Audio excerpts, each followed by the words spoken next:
What is good with the YouTube? It is your boy, Sean Rock to the representing Mandatory Thrive, HGBM, because every day it is mandatory for us to thrive, and I am back again with another video.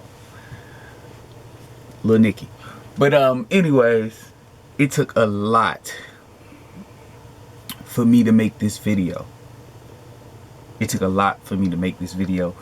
Actually, I was not going to make this video, but here's a couple reasons why I wanted to make this video. Number one, it is mandatory that we thrive every day. Dream big, work hard, live great, don't stop. That's what this channel is about. And this channel is not about me. It's about me utilizing my journey and being transparent and accountable to my journey for the sake of myself, but other men, other young men, boys who are on the journey to becoming the best version of themselves, right? And if I get on here only when I feel well, or when I got something positive to say, or when I got some raps or some workouts to do, I would straight up just be a fraud, fake, and I will be capping. And that's not what we're gonna do. I'm gonna be raw, real, and transparent, and I'm gonna bust down a couple different things, a couple different struggles that I've been having, how I got there, what I'm planning to do about them, and just give y'all the real to the man. You know what I'm saying? No cap. So first off, I told you guys that I've been on a semen retention journey. You know, I'm 5 months in now. But the truth of the matter is, 4 days ago, your boy relapsed. You know what I'm saying? I relapsed, man.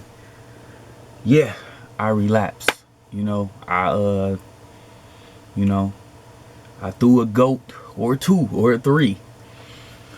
So I had 2 days, man, where I went crazy. Like, I went crazy. I went ham. You know, I watched porn, and you know, I did my 1-2, man. You know, and it was not it was not pretty. Yo, like, after the first one, I was like stupid, super duper stupid, drained. Like, my energy, my zeal, my passion, my creativity, it went straight out the door. And I believe that it went straight out the door because it's been so long. It was like 4 months and a week or so since I had stumbled across anything, and my hope was to go the whole 2 years, 15 months, however long I was planning to go, without no relapsing. But I had my first relapse, man. And first off, I want to just say straight up and down, it was not worth it. It was not worth it. It wasn't worth it. That's the first thing I want to say. So if you a man on a semen retention journey, like, just know off rip, it's not worth it. You know what I'm saying? So if you fighting, you struggling, you in active, you in combat, man, don't fold, man. Like, bounce back. You know what I'm saying? Or don't have to bounce back. The second thing is, like,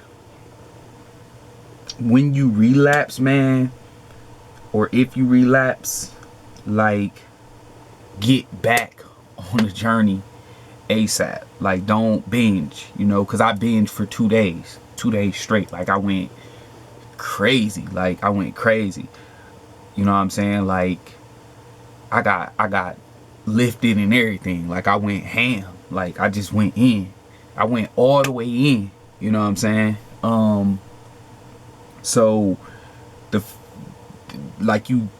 you relapse, like, hurry up and do the steps to get back on the journey. And the steps to get back on the journey is usually like a cold shower, eat a bunch of food, load up on a bunch of zinc supplements, calcium, magnesium, get that all back in your system. Because once you release that, you letting it go all of that vital energy, all that nutrients for your body, and now your body has to regurgitate all of that different stuff. Now if you just you doing it all the time, like, it's different, but I'm talking about for guys that's really on the semen retention journey.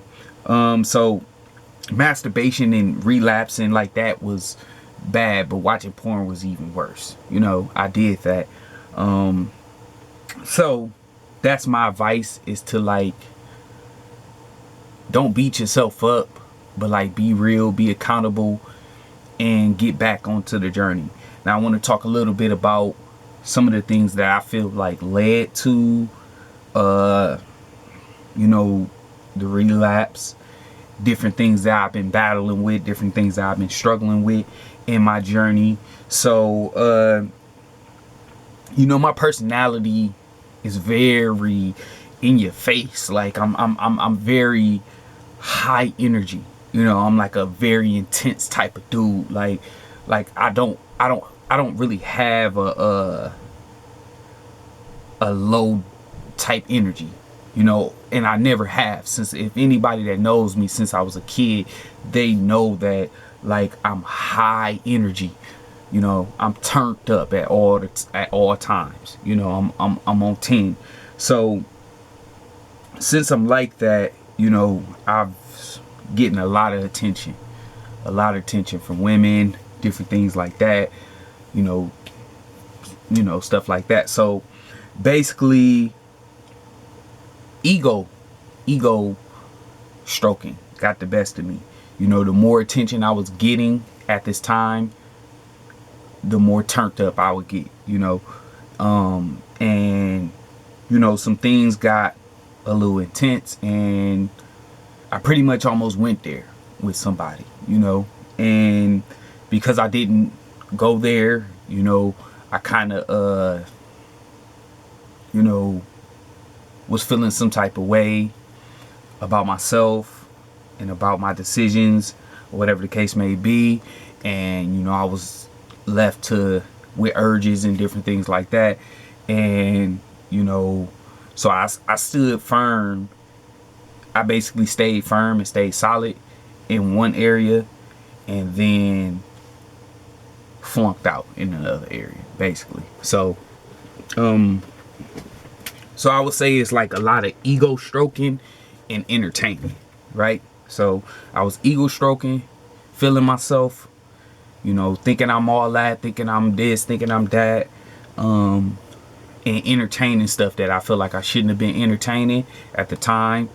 And those two in combination is a combination for, or a recipe for disaster. So the next thing I want to say is, like, man, keep your ego in check. Like, like, love yourself, be confident, like, do your thing, because I'm going to be that way regardless. Like, I'm always going, when I'm working out, especially if I got music, like, I'm going to be turned up. I'm going to be yelling, screaming, hopping around, just going crazy. That's just who I am, because that's how I train. And it's because it's for me. Like, training helps me relieve stress. Like, training helps me find myself. Like, training helps me get confidence in myself. Like, when I work out, every time I work out and do a session, like, it builds my character up. It builds me up. It makes me feel more disciplined. So when I'm screaming and yelling and hype and turned up, like, it's just a way of me releasing and being myself. It's one of the times I'm in love with it. I'm passionate about it. So I'm going to be over the top. So you got to keep your ego in check, though, when you're doing that. And then watch yourself with what you entertain. Because you say, okay, well, I'm going to be able to do this. And then this turns into this. And then this turns into this. And then this turns into this. And then you almost at the point of no return, because you've basically allowed yourself to entertain or you had standards and boundaries that you say, hey, I ain't with none of that, and you start slowly allowing yourself to maneuver away from those things, and it kind of becomes a problem. And that comes back to I'm still red pill. I'm still with the red pill community, but I'm a different type of guy. I'm a cornball gentleman, so I'm not like trying to be over the top with, disrespecting and female nature, this and that. I believe in it. I accept it. I embrace it. But in this case, a little bit of that was coming into play because particular people was like, yo, let's do this, let's do this, let's do that. And I wasn't really rocking with it, but I started going with it. And once I started to move off my square more and more, I became closer to making certain decisions. But the reality is, this next point that I want to get across to y'all, I want to be 100% honest. It don't got nothing to do with the woman. Let me say that again. It has nothing to do with the woman. A woman can't knock you off your square unless you want to be knocked off that square. So we not gonna blame no women. I'm not blaming no women. I wanted attention, so I got attention. I started entertaining things, so I started entertaining things. That's me. That's my decision that I made, right? And my decisions that I made kept almost made me not be solid in my decisions to stay on the semen retention, no sex. It almost went left. But it also, my decisions led me to a relapse. So as men, we not only got to be accountable for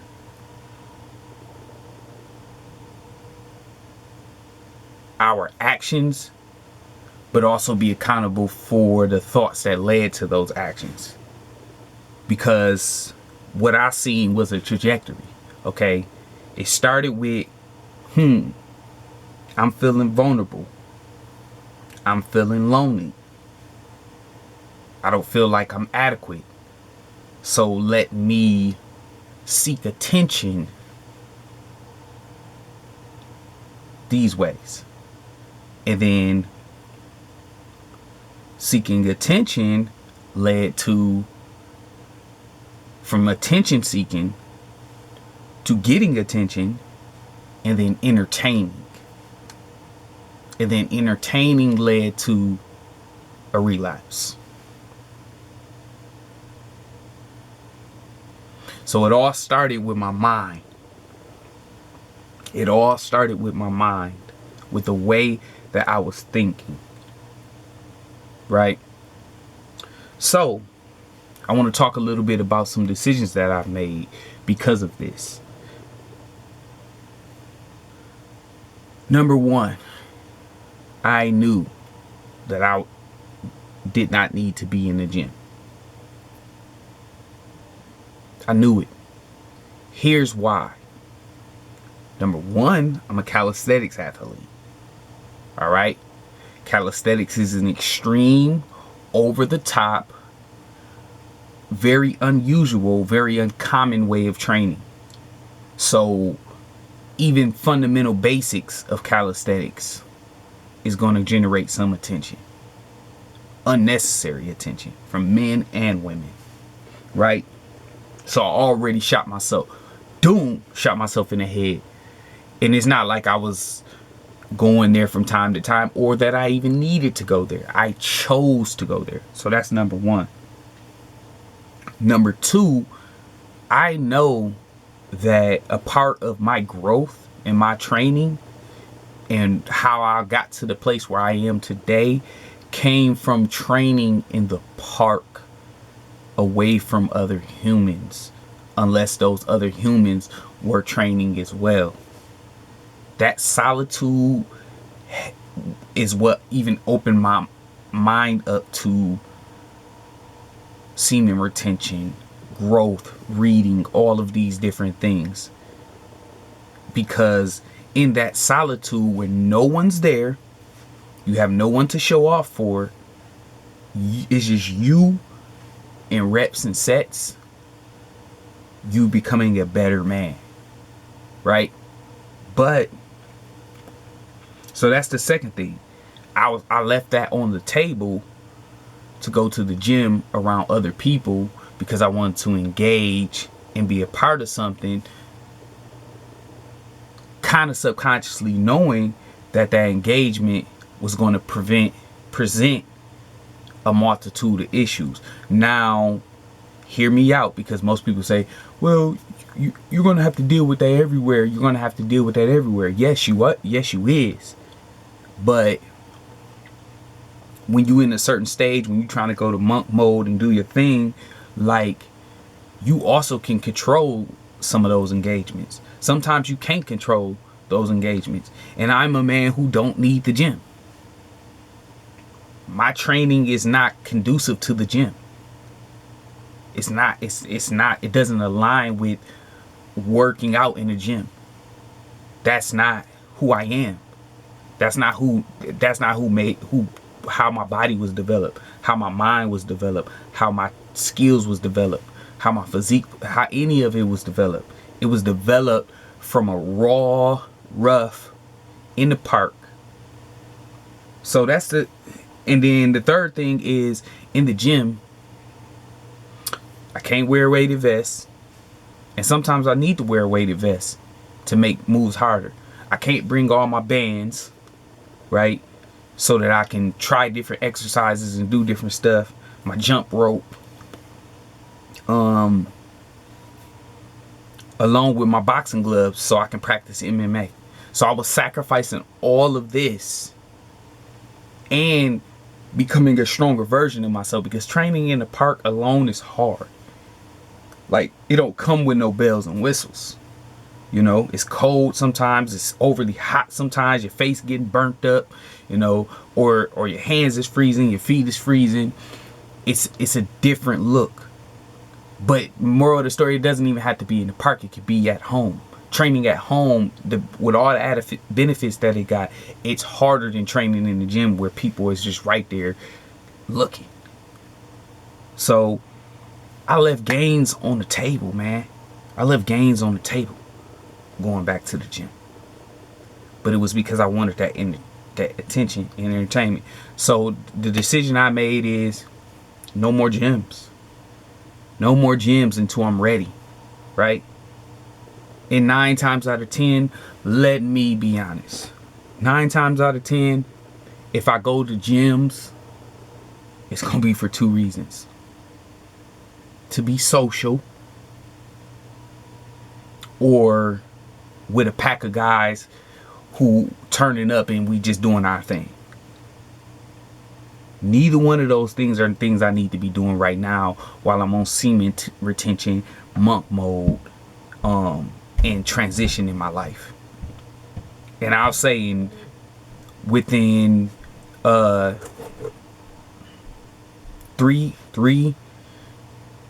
what has been about 3 to 4 days of training back in the parks for real, and the growth, the development that I'm seeing, I mean, it's just on another level, like it always has been, because it's always been on another level, you know, and I know that. But pain, right, like being alone, being by yourself all the time, and just doing everything the hard way, yes, it gives you the results, but it's kind of booty. It's kind of whack. But then again, so is relapsing or having your ego being tested every 5 seconds, because I have dudes challenging me every 5 seconds. Then I'm irritated. Now I'm challenging dudes. Then I got women seeking my attention every 5 seconds. And I'm having to take on all these unnecessary battles, all because I want some attention and to entertain things. And that's feminine. That's feminine. Women go seek attention. I'm a man. I'm a man. So if you're a man, you shouldn't seek attention. You don't need attention. You don't need validation. You don't need acceptance. You don't need approval. You don't need to be stamped. You don't need to be solidified, brother.